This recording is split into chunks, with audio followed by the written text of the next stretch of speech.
Sir पिछले हफ्ते जब एससीओ कॉन्फ्रेंस का इनेकाद हो रहा था और दुनिया रवां-दवां थी चीन की जानिब, तो जो आपका एनालिसिस था वो अब हालात वाक़या से हम आहंग है, उससे मुताबिकत रखता है और वही आउटकम्स हमें दिखने में आए।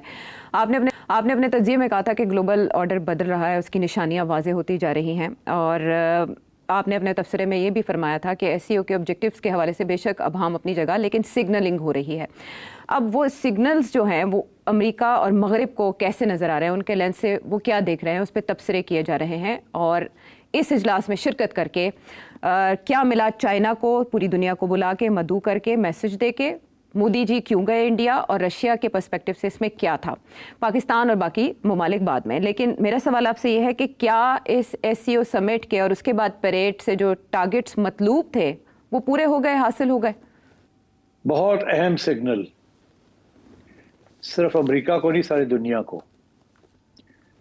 और वो सिग्नल ये है कि पहले तो बातें होती थी कि चाइना बड़ी ग्रो कर रहा है, एक दिन आएगा चाइना सबसे बड़ी इकोनॉमी हो जाएगी और चाइना में बड़ी ज़बरदस्त डेवलपमेंट्स हो रही हैं, बड़ी रैपिड डेवलपमेंट हो रही है।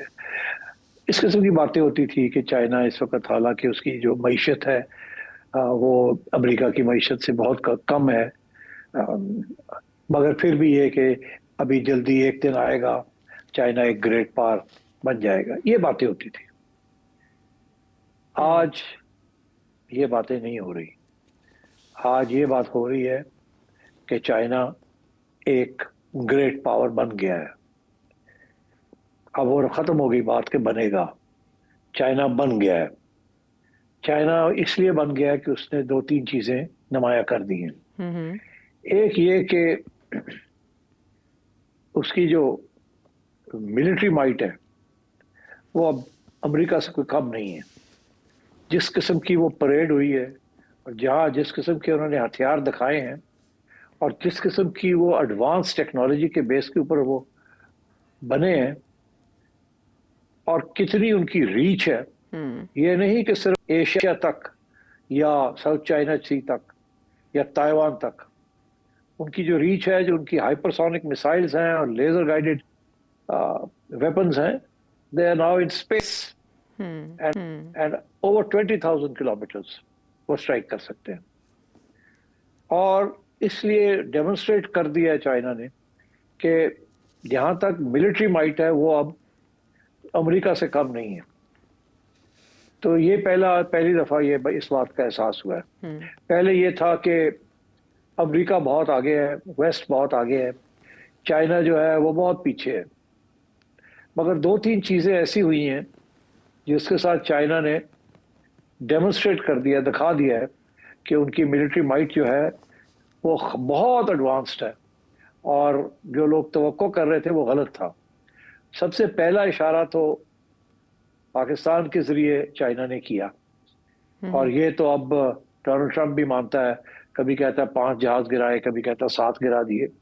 और वो एक चाइनीज टेक्नोलॉजी, चाइनीज असिस्टेंस और चाइनीज ट्रेनिंग के एक साथ मिलके ये हुआ कि इतनी एडवांस टेक्नोलॉजी वेस्ट की जो कि राफेल में थी और जो इंडिया के पास थी वेस्टर्न प्लस इजरायली टेक्नोलॉजी, उसको डिफीट किया। तो पहला तो ये निशान था। उसके बाद ये परेड के अंदर जो उन्होंने हथियार दिखाए, दे आर इनक्रेडिबल। अभी तो सारी दुनिया लगी हुई है उन्हीं के ऊपर बात करने के लिए कि ऐसी ऐसी चीज उन्होंने दिखाई है कि सोचा भी नहीं जा सकता था कि उनके पास ऐसे हथियार हैं या इतनी हाई डेवलपमेंट कर दी। दूसरी चीज ये कि एआई, आर्टिफिशियल इंटेलिजेंस, रोबोटिक्स, ये भी डेमोन्स्ट्रेट किया। दिस इज दुनिया को तवक्को ये नहीं कर रही थी जी। तो एक तरफ तो उन्होंने अपनी मिलिट्री माइट जो है ना वो दिखा दी है और दूसरी तरफ उन्होंने ये दिखाया है कि सवाए वेस्टर्न लीडर्स के बाकी सारी दुनिया जो है वो अब ग्रेविटेट कर रही है टुवर्ड्स चाइना। चाइना को तस्लीम कर रही है as the leader of the global south. Multi power polar जो रियासत, ग्लोबल रियासत है वो बन गई है। अब सिर्फ अमेरिका की रियासत नहीं है, सोल सुपर पावर नहीं है। चाइना ने डेमोन्स्ट्रेट कर दिया है कि politically, diplomatically and militarily and economically China is now another super power, और वो सुपर पावर जो है उसने सब लोगों को इकट्ठा कर लिया और सबके साथ हाथ मिला लिए, यहां तक कि वो इंडिया जो कि अमेरिकन कैंप में है, इंडिया भी अमेरिकन कैंप को छोड़ के और एससीओ पे पहुंच गया, क्योंकि इसको इग्नोर नहीं कर सकता। तो ये सूरत हाल है। तो चाइना ने बहुत बड़ी एक मैसेज दी है। अब यही डोनाल्ड ट्रंप और बाकी सारा यूरोप जो है इसको लेके बैठ के स्टडी करेगा कि इसका मतलब क्या है, क्योंकि अब वो जो इजारादारी थी, जो मोनोपोली थी वेस्ट की over economics and military might, वो अब खत्म हो गई है और खत्म होने जा रही है। तो that is the first important signal जो चाइना ने दिया। ओके सेठी साहब, लेकिन आपने कहा भारत वहां पहुंच गया है, आपको नहीं लगता कि भारत आधा पहुंचा है? स्पेशली जो मैसेजिंग भारत के पर्सपेक्टिव से हुई कि अपने सोशल मीडिया पर उन्होंने अपनी तस्वीर तो शेयर की शी जिनपिंग और व्लादिमीर पुतिन के साथ, but at the same time वो परेड में मौजूद नहीं थे, जयशंकर उनके हमरा नहीं गए, और फर्स्ट टाइम ऐसे हुआ है कि वो डेलीगेशन में नहीं थे। नासाजी तबीयत वजह बताई जा रही है बेशक, बट भारत इस एससीओ में शिरकत के बाद खड़ा कहाँ है? वो तो ग्लोबल नॉर्थ को भी नहीं छोड़ पा रहा, और इसके बाद क्या वो मुकम्मल तौर पर इस कैंप में आ जाएगा? आप सही कह रही हैं। मेरा ख्याल है भारत इस वक्त इतनी फॉरेन पॉलिसी कंफ्यूजन का शिकार है कि उन्हें खुद समझ नहीं आ रही कि वो आ रहे हैं, जा रहे हैं, कहाँ खड़े हैं, कहाँ जाना है। एक तरफ वो अमेरिका के कैंप में है, तजारत भी अमेरिका के साथ है और वहां से सरप्लस भी आता है। अमेरिका की मार्केट के बगैर बहुत मुश्किल है उनके लिए। उनकी आईटी जो सारी सर्विसेज है वो भी अमेरिका खरीदता है, और बाकी जो कॉटन रिलेटेड गारमेंट्स इंडस्ट्री है वो भी अमेरिका खरीदता है ज्यादातर, और उनका सरप्लस भी जो है वो अमेरिका से आता है। एक तरफ तो ये है, दूसरी तरफ वो क्वाड का हिस्सा है। क्वाड एक अमेरिका ने बनाया था चाइना के खिलाफ एक महाज, जिसके अंदर इंडिया, जापान, ऑस्ट्रेलिया और अमेरिका थे। इसके अलावा फिर वो फाइव आइज भी है। तो बहुत सारे ऐसे महाज बनाए अमेरिका ने और वेस्ट ने, जिसके अंदर इंडिया जो है उनका हिस्सा है। अब इस इंडिया के लिए ये प्रॉब्लम बन गया है कि डोनाल्ड ट्रंप के साथ झगड़ा हो गया ओवर पाकिस्तान। इंडिया 20 साल से अमेरिकन एडमिनिस्ट्रेशन जो आती थी उनका यही रवैया था कि एशिया के अंदर हमने इंडिया को सपोर्ट करना है, पाकिस्तान को टैक्टिकली करना है, strategically India is the only country जो चाइना के खिलाफ खड़ी हो। तो उन्होंने इंडिया को बनाया था जी। अब इंडिया को आदत पड़ गई थी कि स्पेशल ट्रीटमेंट, इसीलिए उन्होंने ये कहना शुरू कर दिया था कि हमें पाकिस्तान के साथ मत मिलाएं, हाइफनेट मत करें। एक बात। दूसरी बात, उन्होंने ये कहनी शुरू कर दी थी कि we are a great power, हम बड़ी ग्रेट सिविलाइजेशन है, हिंदू सिविलाइजेशन है। मैंने आपसे कहा था ना कि उन्होंने कहा था कि इजराइल कि क्रिश्चियन बॉम्ब है, जूइश बॉम्ब है, इस्लामिक बॉम्ब भी आ गया, कम्युनिस्ट बॉम्ब भी है, तो अब हिंदू बॉम्ब भी हमने बनाना है, और बना लिया है। तो वो एक सिविलाइजेशनल अप्रोच ले रहे थे। उनका ख्याल था कि अब इसके बेसिस के ऊपर वो भी एक ग्रेट पावर, उनकी भी वही हैसियत हो जाएगी। और उन्हें स्पेशली फख्र था अपनी मईशत के ऊपर, क्योंकि उनकी मईशत काफी तेजी के साथ बढ़ रही है। तो इंडिया अब कह रहा है कि जी हम 4th largest economy in the world है, पॉपुलेशन भी हमारी बहुत बड़ी है, तो we should be considered like a great power. मगर वो है नहीं। अभी मैं देख रहा था तबसरे जो इंडिया में हो रहे हैं वो अब ग्रेट पावर से हटके आ गए मेजर पावर। जहां मसला उनके लिए अब ये बन गया है कि जो ग्रेट पावर अमेरिका है वो समझता है कि ये ग्रेट पावर नहीं बन सकते, और हमारे अंडे हमने अपने इंडिया के अंदर बास्केट के अंदर नहीं रखने। वो इसलिए नहीं बन सकते, 2 वजूहत है अमेरिका समझता है अंडर डोनाल्ड ट्रंप कि इंडिया जो है ये अब हमारे काम का नहीं रहा। एक ये कि क्वाड के अंदर भी इंडिया जो है उसने पूरा अपना रोल नहीं अदा किया। इंडिया ऐसे ऐसे करता है बिकॉज इंडिया ने अपनी तरफ से न्यूट्रलिटी शो करना चाहता है। अमेरिका न्यूट्रलिटी को नहीं समझता। वो कहते हैं आप हमारे साथ हैं या हमारे खिलाफ हैं, और क्वाड के अंदर आप हमारे साथ हैं। हमने चाइना के खिलाफ एक महाज बनाया है, तो अब आप ये क्या, तो आप जो है कमजोर हैं आप तो। और वो कमजोरी कहां से नजर आई उनको? ये जो पीछे जंग हुई पाकिस्तान के साथ। America was in a state of shock कि ये इंडिया के साथ हुआ क्या है। पाकिस्तान ने पिटाई कर दी और पाकिस्तान के साथ चाइना मिल गया, ये तो बहुत बड़ा ब्लॉक बन गया। जी। तो इस इंडिया तो इसको हैंडल नहीं कर सकता।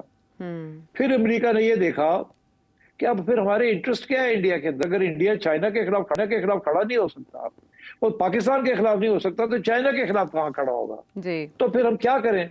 तो उन्होंने देखा कि भाई यार जरा देखें तो सही पाकिस्तान के पास क्या है।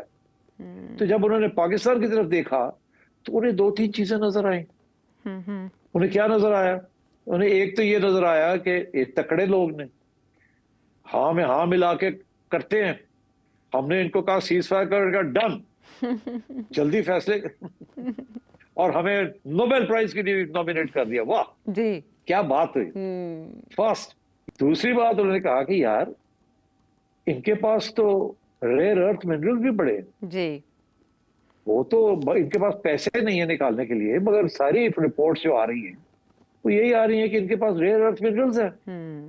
और वो तो इंडिया के पास नहीं है। इंडिया चाइना से लेता है, हम चाइना से लेते हैं। और अगर हमारे तल्लुकात चाइना के साथ अच्छे नहीं होने तो फिर हमें कोई और सोर्स भी तो ढूंढनी चाहिए। और ये तो तैयार है, ये तो कहते हैं आ जाओ, हम तो कानून भी चेंज कर देते हैं ताकि आपको अकोमोडेट कर ले। आए निकाले रेयर अर्थ मिनरल्स, 16 आने जो 12 आने तुसी ले जाओ, 4 आने सानू भी दे देना, कोई गल नहीं, आ जाओ आ जाओ आ जाओ जी। तो डॉक्टर साहब ने कहा यार ये तो जबरदस्त, ये तो जबरदस्त। हाँ। फिर इन्होंने कहा कि यारो हमारी वो क्रिप्टो करेंसी, उन्होंने कहा लो ए लो 2 मिलियन $10 मिलियन। और लो मेरी फैमिली का भी खाता पूरा हो गया। उन्होंने कहा और उन्होंने कहा यार देखो अफगानिस्तान के अंदर आईसिस है, ये सारे बैठे हुए वहां, बड़ा ही टेररिज्म का वो बेस है। तो पाकिस्तान के बगैर हम कैसे टैकल करेंगे उसको। और फिर पाकिस्तान ऐसी जगह पे बैठा है जहां ईरान साथ है और अफगानिस्तान और ईरान, तो हमें तो यहाँ होना हमारा बड़ा जरूरी है क्योंकि ईरान के साथ हमारे झगड़े चल रहे हैं और टेररिज्म बन रही है अफगानिस्तान में। तो हमारा होना यहाँ जरूरी है। पाकिस्तान के साथ अच्छे तल्लुकात होंगे तो हमें यहाँ कोई लेवरेज मिलेगी जी। और आखिरी पॉइंट ये है यार कल को अगर इसराइल के साथ करना है इस्लामिक वर्ल्ड ने जी तो पाकिस्तान के बगैर कैसे हो सकता है। तो मैंने कहा यार ये भी एक प्लस पॉइंट है पाकिस्तान के लिए। जी। तो मेरा ख्याल है ये है कि इंडिया को जरा थोड़ा सा टाइट किया जाए।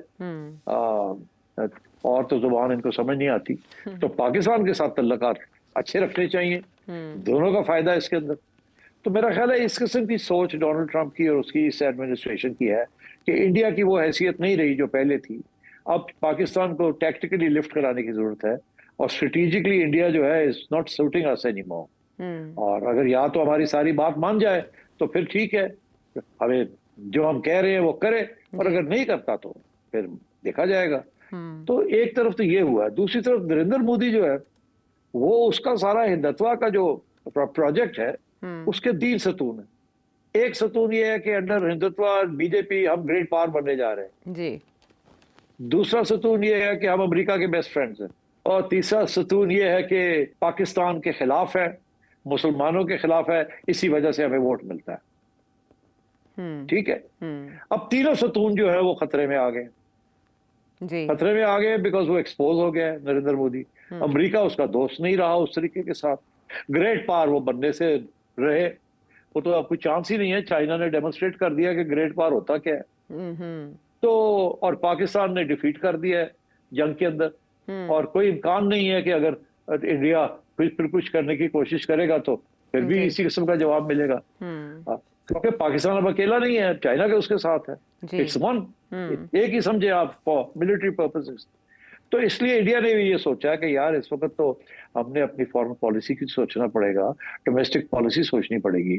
और तीसरी बात ये है कि फिर अमेरिका को भी कुछ ना कुछ तो सिग्नल जाना चाहिए ना कि भाई ऐसी तो नहीं है कि आप हमें एक पुश ओवर धक्का दें तो हम चढ़ जाए। हम आपके गुलाम तो नहीं है, हम तो बहुत बड़े अभी भी ग्रेट पावर नहीं है, तो बिग पावर तो हैं, मेजर पावर तो हैं। चलो फिर हम भी जरा चाइना के साथ जाके बैठते हैं, थोड़ा अमेरिका को थोड़ी घबराहट तो होगी कि हम भी उठ के चले गए चाइना के उधर चले गए। तो इसलिए फिर ये इन्होंने ये फैसला किया कि चाइना के साथ कुछ थोड़ा बहुत किस मेकअप करना चाहिए और ताकि ये बैलेंसिंग एक्ट हम कर सके।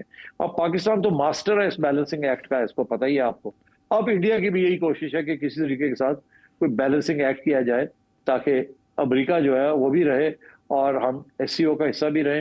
अच्छा, इसमें जो एडवांटेज थोड़ा सा मिला नरेंद्र मोदी को, वो ये है कि रशिया भी ये चाहता है कि, और चाइना भी ये चाहता है कि इंडिया जो है अमेरिका से दूर हो और एससीओ में आए।